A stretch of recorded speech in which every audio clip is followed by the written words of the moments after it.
అందరికీ నమస్తే మిత్రులారా. ముందుగా వీటీ న్యూస్కి స్వాగతం.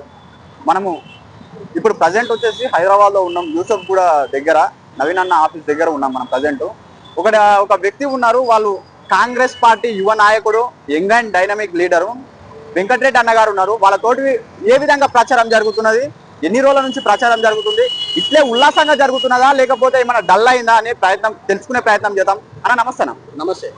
ఏం పేరన్నా? నా పేరు వెంకటరెడ్డి. ఎక్కడన్నా మనం ఎక్కడి నుంచి వచ్చినాం? ఉమ్మడి మహబూబ్నగర్ జిల్లా నారాయణపేట కాన్స్టిట్యున్సీ. మేము ఇక్కడ రేవంత్ అన్న అభిమానంతోన రేవంత్ అన్న టీంలా మేము ఉంటాం కాబట్టి ఖచ్చితంగా పార్టీ కొరకు బాగా కష్టపడి కాంగ్రెస్ పార్టీని గెలిపించే దానిలో భాగంగా మేము ఇక్కడ రావడం జరిగింది. ఎప్పటి నుంచి ఉన్నారు ఇప్పుడు ఇక్కడ? మేము దగ్గర వచ్చి 15 రోజులు అవుతుంది. 15 రోజుల పైన అవుతుంది. మొత్తం అన్ని ఏరియాలు తిరుగుతున్నాము. 15 ఆఫీసులు ఓపెన్ చేసినాము. 6 డివిజన్ మొత్తం తిరిగి ఎక్కడెక్కడ ఏం జరుగుతుంది, గ్రౌండ్ రిపోర్ట్ ఏంది, పైన అప్పర్ క్యాస్ట్ ఏంది, అప్పర్ పీపుల్స్ ఏంది, లోయర్ పీపుల్స్ ఏంది, ఏమంటున్నారు, ఎక్కడెక్కడ ఏమేమి జరుగుతుంది అనేది మొత్తము మేము సర్వే చేసుకుంటూ గ్రౌండ్ రిపోర్ట్ తీసుకుంటూ ఎక్కడ పోతే ముందుకు పోతే నవీన్ అన్న గెలుస్తారన్న ఉద్దేశంతో మేము ముందుకు పోవడం జరుగుతూ ఉంది. ఇప్పుడు నవీన్ అన్న రిజల్ట్ ఇక్కడ మీకు ఏ విధంగా అనిపిస్తుందన్న? మీకు నవీన్ అన్న రిజల్ట్ అంటే ఇప్పుడు రోజు రోజుకు గ్రాఫ్ పెరుగుతూనే ఉంది తప్ప తగ్గడం లేదు. కొంత శాతం అనేది పక్కా ఇంత శాతం పెరిగిందని చెప్పడం అయితే సాధ్యమైతలేదు. కానీ ఖచ్చితంగా నవీన్ అన్న గెలుస్తాడు. ఈ రాబోయే రోజుల్లో ఇంకా 3 సంవత్సరాలు కాంగ్రెస్ గవర్నమెంట్ అధికారంలో ఉంటుంది కాబట్టి ఖచ్చితంగా నవీన్ అన్న గెలుస్తాడన్న ఆశాభావం నేను వ్యక్తం చేస్తున్నాను. అయితే ఇంకొకటి ఏంటంటే బీఆర్ఎస్ పార్టీ నవీన్ అన్నపై ఎన్నో ఆరోపణలు చేస్తున్నారు. ఒక రౌడీ సీటర్ అన్నట్లు మాట్లాడుతున్నారు. దానిపైన మీ అభిప్రాయం ఏందన్న? మరి ఇప్పుడు రౌడీ సీటర్ అంటే ఇది ఫస్ట్ కెళ్ళి ఆరోపిస్తున్నారండి. ఇది రౌడీ షీటర్ కాదు, ఏం కాదు. రౌడీ షీటర్ ఉంటే ఇన్ని కేసులు ఇవన్నీ తప్పుడు కేసులు పెట్టి రౌడీ షీట్గా వాళ్ళు చిత్రీకరించే ప్రయత్నం చేసింది తప్ప అందులో ఎలాంటి నిజాలు లేదు. రౌడీ షీటర్ అన్న కుటుంబం అంటే రౌడీజం చేసి ఎప్పుడో ఒకప్పుడు అసెంబ్లీకి పోయేవారు. అసెంబ్లీకి పోవడమే కాకుండా ఇక్కడ ఉన్న ప్రజల్ని భయభ్రాంతులు చేసి బెదిరించేవాళ్ళు. కానీ పబ్లిక్ లోనే ఉండి 20 సంవత్సరాలు సేవలు చేస్తేనే మనకు రాణించగలుగుతారు. కానీ రౌడీజం చేసిన రాజకీయాల్లో రాణించలేదు కాబట్టి వాళ్ళు రౌడీజం చేయలేదు. వాళ్ళు నిజాయితీ పరులు, సేవాభావాలు, సేవా దృక్పథం కలిగినటువంటి మనం చెప్పడానికి 20 సంవత్సరాలు వాళ్ళు ఎలక్షన్ లో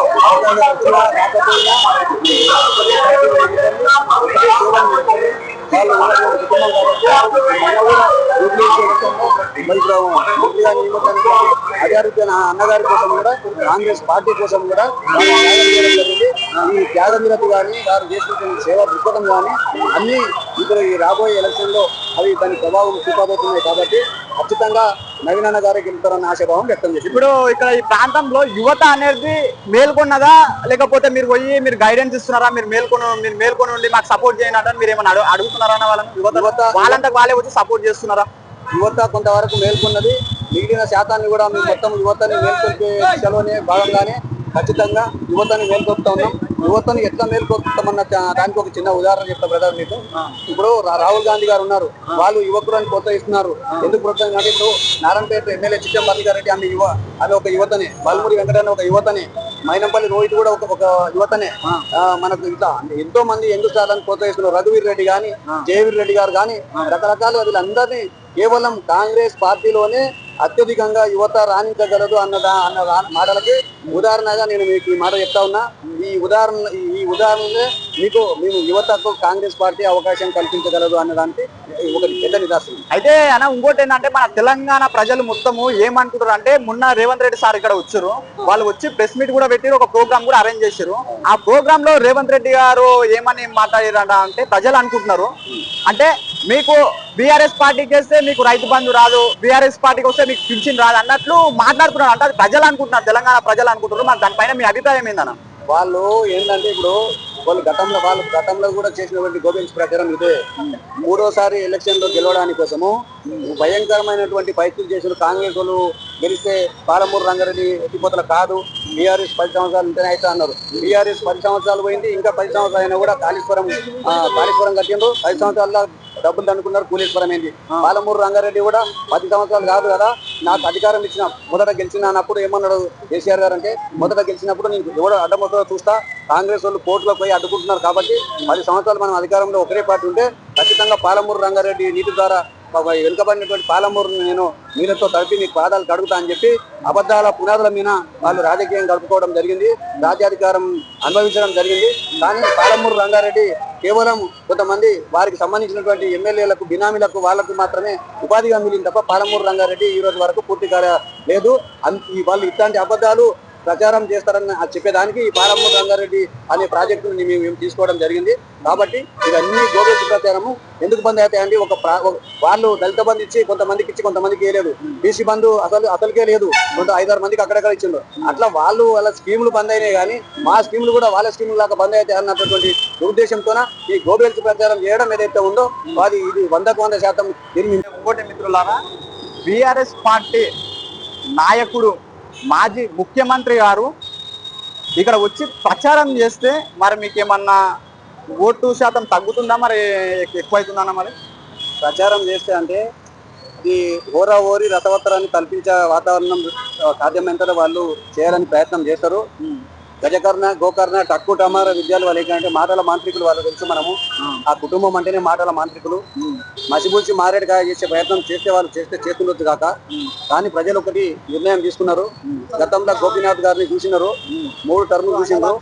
ఇప్పుడు కూడా ఒకసారి నవీన్ కిచ్చి చూస్తే వచ్చే 3 సంవత్సరాలన్నా మనం అభివృద్ధి కోణంలో ఆలోచన చేయాలి.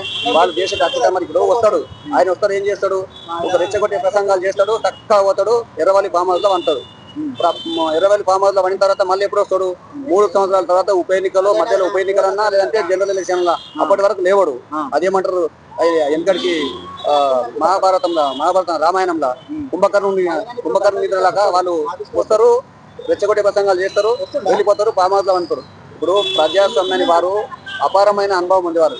కేసీఆర్ గౌరవనీయులు, వాళ్ళు విఘ్నులే, నేను కాదనను. కానీ వారు 10 సంవత్సరాల నుంచి వారికి ఉన్నటువంటి అనుభవాన్ని ప్రభుత్వానికి అసెంబ్లీకి వచ్చి వారి యొక్క నివేదికల ద్వారా ప్రభుత్వానికి ఇట్లా దేనికి లేదని చెప్పి సహేతుకమైనటువంటి సూచనలు ఇవ్వాల్సినటువంటి వారు ఉప ఎన్నికలు వచ్చినప్పుడు మాత్రమే, ఎలక్షన్లు వచ్చినప్పుడు మాత్రమే బయటికి వెళ్ళడం అనేది ఇది చాలా తెలంగాణ ప్రజలు చాలా దురదృష్టకరం. ఇది తెలంగాణ ప్రజలు చూస్తూ ఉన్నారు. ఇది చాలా దురదృష్టకరమైనటువంటి విషయం. అంటే రేవంత్ రెడ్డి పైన కేటీఆర్ గారు కొన్ని ఆరోపణలు చేస్తున్నారు. అంటే కేటీఆర్ తండ్రినైనా సరే, కేటీఆర్ కొడుకునైనా సరే రేవంత్ రెడ్డి గారు తిడుతున్నారని కొన్ని ఆరోపణలు చేస్తున్నారు. మరి రేవంత్ రెడ్డి కూడా అది కేటీఆర్ కూడా తిట్టిండు అని కూడా కొన్ని ఆరోపణలు చేశారు. మరి ఏమంటారు దీనిపైన? రేవంత్ అన్నని కేటీఆర్ కానీ హరీష్ రావు గారు కానీ తిట్టు లేదు. వాళ్ళు తిట్టిన తర్వాతనే మేమేమన్నా మాలాంటి వాళ్ళు మేము తిట్టగలుగుతాం. కానీ ఎప్పుడు కూడా కేసీఆర్ గారిని ఎంతసేపు పెద్ద మనిషి అని అసెంబ్లీకి మీరు రావాలి, మీ అనుభవాలు మాకు ఇవ్వాలి, అట్లయితేనే రాష్ట్రం అభివృద్ధి చెందుతుంది, మాకు రాజకీయాలు ఎప్పుడు శాశ్వతం కావు అని చెప్పి రేవంత్ అన్న ఎన్నోసార్లు అప్పీల్ చేసినప్పటికీ దాన్ని మనసులో పెట్టుకొని మా అధినేతను విమర్శిస్తున్నాను దాన్ని ప్రజలకు విష ప్రచారం ద్వారా కల్పించి దాని నుంచి బయటపడేదానికి కౌంటర్ గా మన ముఖ్యమంత్రి గారిని రేవంత్ అన్న గారిని వాళ్ళేది బుడ్డర్ ఖాన్ అంటారు, లేకపోతే తుమ్మితే ఊడిపోయే పదవి అంటారు. రకరకాలుగా వాళ్ళు విమర్శిస్తారు. కానీ ఏ రోజు కూడా మరి వాళ్ళు విమర్శించినప్పుడు బరాబర్ అంటాడు రేవంత్ అన్న బిల్ల రంగాలని ఖచ్చితంగా అంటాడు. వాళ్ళు ఇప్పుడు ఏ రోజు కూడా ఆకాశమైన విహరించింది తప్ప గాలి మోటార్ల పైన తిరిగింది తప్ప భూమికి రాలేదు. ఈ రోజు ఈ దెబ్బతోన 2023 దెబ్బతోన, ఎలక్షన్ దెబ్బతోన వాళ్ళు ఇప్పుడు మనం చూస్తున్నాం, వైరల్ అవుతున్నాయి, ఆటోలు తిరుగుతున్నారు. కేటీఆర్ గారు, హరీష్ రావు గారు అందరూ కూడా ఆటోలో తిరిగే పరిస్థితికి వచ్చిందంటే ఇది 2023 తెలంగాణ ప్రజల దెబ్బ, రేవంత్ అన్న దెబ్బ, కాంగ్రెస్ పార్టీ దెబ్బ గానీ మేము పరిగణిస్తా ఉన్నాం. అయితే మిత్రులారా, ఇక్కడ మన యూసఫ్గూడలో జరిగిన సంఘటన ఇది. కంపల్సరీ మన నవీన్ అన్ననే గెలుస్తాడని ఇక్కడ ఉన్న ప్రజలు అంటున్నారు, లీడర్స్ అంటున్నారు. ముందు ఏం జరగబోతుంది, అసలు గెలుస్తారా గెలవరా అని మనం తెలుసుకునే ప్రయత్నం కూడా చేద్దాం మనం.